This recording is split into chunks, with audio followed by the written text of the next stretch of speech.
Every day, something dramatic happens in the Caribbean that affects our lives. We'll give you the details. We'll give you the facts on Caribbean Perspective with Eddie Frederick. Here's Eddie Frederick. So glad you can join us. St. Lucia looks towards promoting itself as a top-tier destination for business tourism. This story takes the lead in today's edition of Caribbean Perspective for Tuesday, 26 December 2023, Boxing Day that is, brought to you in association with our friends at Antillian Group. Details when we return. Believe in our strength, we'll stand by you. Protection from all, perils big and small. Reassurance we give, it's so clear to see. Peace of mind, that's our service guarantee. We look after all our family. Yes, we do at every opportunity. Antillian Group, underwriters of all classes of insurance solutions for your protection and investment. Live well financially.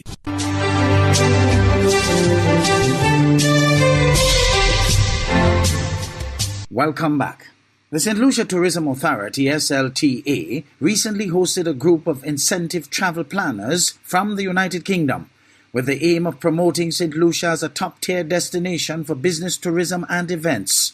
Zane Romulus of the DBS News World reports. Building on the efforts that have placed St. Lucia as a leading honeymoon and adventure destination, the St. Lucia Tourism Authority is working with its UK office to pursue opportunities in the business and event subsector of the industry, MICE tourism. In 2022, the estimated value of the global MICE industry market share was approximately $645.7 billion.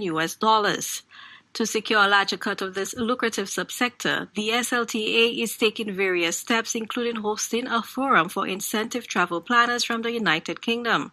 These planners manage the logistics involved in moving groups of people around for a meeting, conference, or event. Ayana Favria Jacobs, the sales and marketing manager at the St. Lucia Tourism Authority, says the objective is to position the island as a premier MICE destination. We are trying to position St. Lucia as the premier incentive destination. So this farm trip comprises of 6 incentive planners from the UK, and what we would like them to see is our offering on island. We recently won the Caribbean's leading adventure tourism destination. That goes to show how much there is to see and do on the island. So that is what we want these incentive planners to see so that they could recommend St. Lucia for their next incentive trip. Paul Harris, the owner of Global Travel Events in the UK, was one of the incentive travel planners participating in the MICE Forum. He aims to create connections with the SLTA and promote St. Lucia as a top-tier incentive destination to his international clients. Within that, predominantly couples events. So majority of my clients will be staying at 5-star hotels. We'll be incentivizing them whilst they're here with various excursions, a number of the ones that we've seen and experienced whilst we've been here.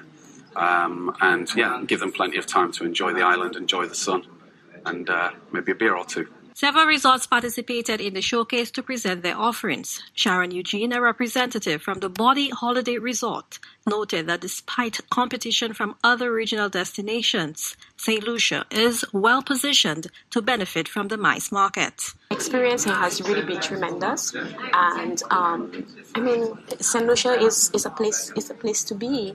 MICE has been around for a really, really long time, and we have had competition from other islands like Barbados, Jamaica, even the Cayman Islands. But what we are seeing now is the trend is changing, and we're seeing that now MICE is looking for other islands. They're looking for other destinations, and this is where St. Lucia has come in. Hosting the World Travel Awards, Caribbean and the Americas Gala this year underscored the island's growing prominence in the realm of event hosting. In addition, St. Lucia for the first time secured a nomination in the World MICE Awards for the Caribbean's Best Corporate Retreat Destination, further solidifying its footing in this subsector. For the DBS News World, I am Zane Romulus. The Antigua and Barbuda Electoral Commission celebrated its 20th anniversary with a gala at Sandals Grand Antigua on Thursday evening. Representatives of the country's political parties emphasized the importance of the organization to the country's liberal democracy. Lucia Humphreys of ABS News filed this report. The Antigua and Barbuda Electoral Commission ended the commemoration of its 20th anniversary with a staff awards ceremony and gala under the theme Celebrating a Legacy of Excellence. The Honourable E.P. Chet Green represented Prime Minister Gaston Brown, sharing congratulatory remarks. Minister Green highlighted the commission was the brainchild of national hero, the late Sir Lester Bird, and also credited the organization's culture of unity and excellence. Your work continues on a daily basis. The creation of new registers, things that before the 20 years ago did not happen, are now happening with alacrity and almost daily. Sometimes and too often we take things for granted in this country. But my call tonight is that none of us, after tonight's celebration, take ABEC for granted. General Secretary of the United Progressive Party, Sean Nicholas, highlighted a number of aspects, including the importance of scrutineers, and noted that through bipartisan support, retiring scrutineers will be receiving pensions. I want us to consider what Antigua and Barbuda would be like without ABEC today. And if we were to shock ourselves into reality, I think it gives us a greater appreciation of the role that this body plays in our democracy and defending the democracy here in Antigua and Barbuda. Leader of the Democratic National Alliance, Joan Masai, applauded ABEC for its work. I also wish to commend the staff of ABEC for their efficiencies, their courtesies, and professionalism. And that is my personal and sincere opinion, having interacted with most of you over the past 20 years. Because, in my opinion, you are the unsung heroes and heroines. You are the people who keep the wheel of ABEC spinning and working efficiently. Also in attendance were Supervisor of Elections Ian Hughes, his predecessor Dame Lorna Simon, as well as Eugene Francis. Lucia Humphreys, ABS News.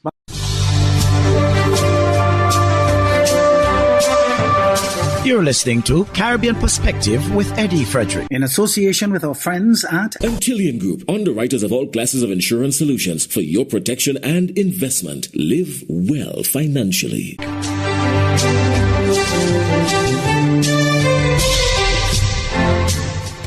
Bahamas' Prime Minister Philip Davis comments on the United Nations report on detention in the Bahamas. Corville Pyfram of ZNS News reports. The Prime Minister holds no issue with the UN's report and readily affirmed that there is a lot of work that needs to happen.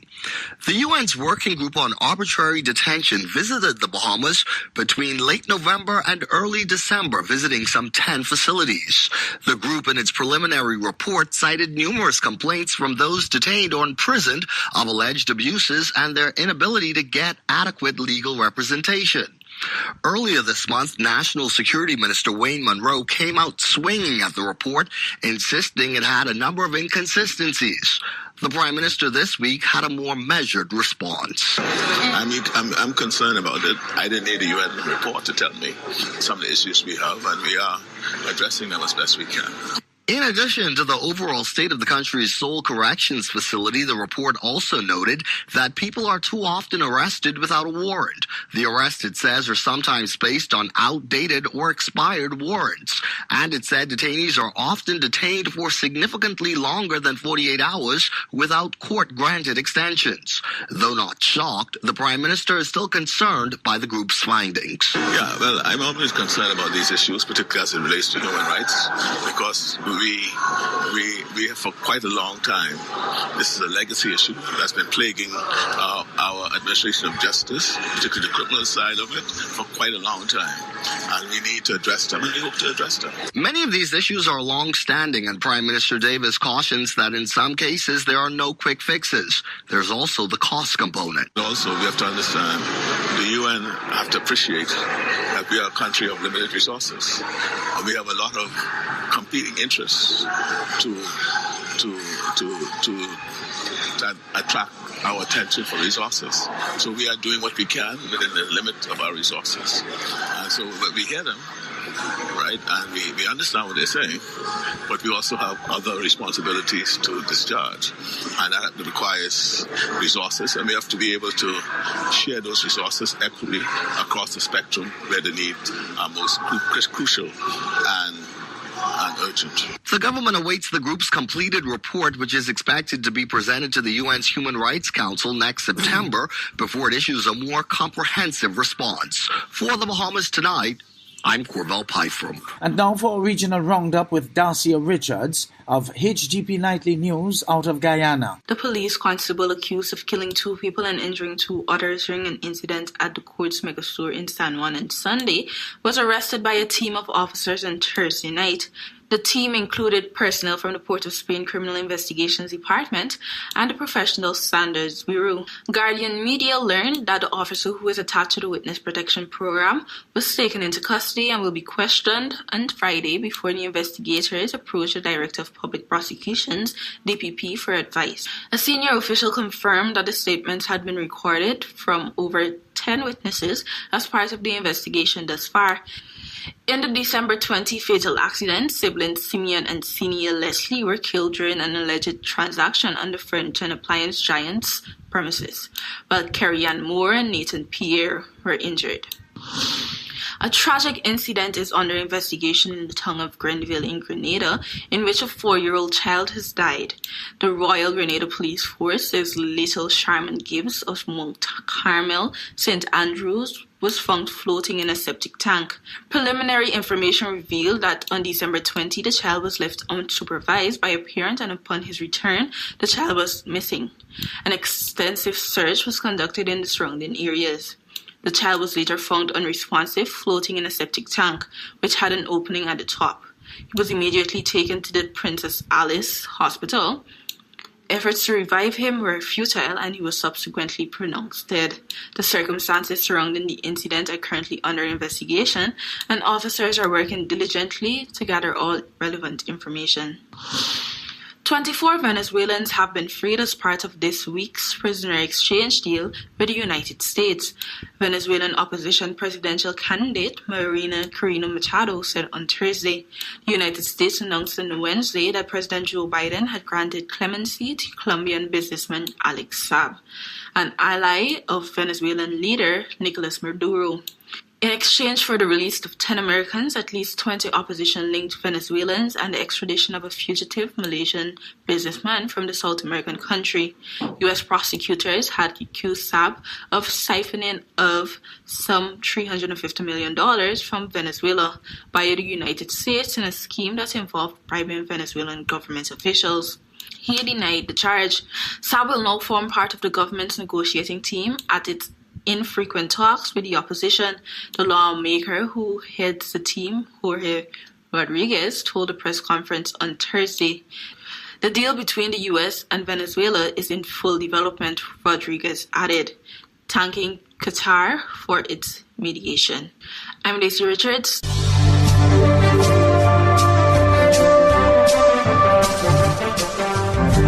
I am Eddie Frederick. This has been Caribbean Perspective, a whole new approach to highlighting developments in the Caribbean. In the meantime, please follow us on Facebook and subscribe to our YouTube channel for daily regional news and more, in association with our friends at Antillian Group.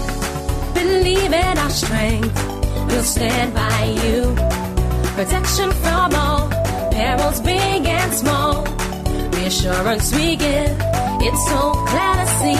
Peace of mind, that's our service guarantee. We look after all our family. Yes, we do at every opportunity. Antillian Group, underwriters of all classes of insurance solutions for your protection and investment. Live well financially.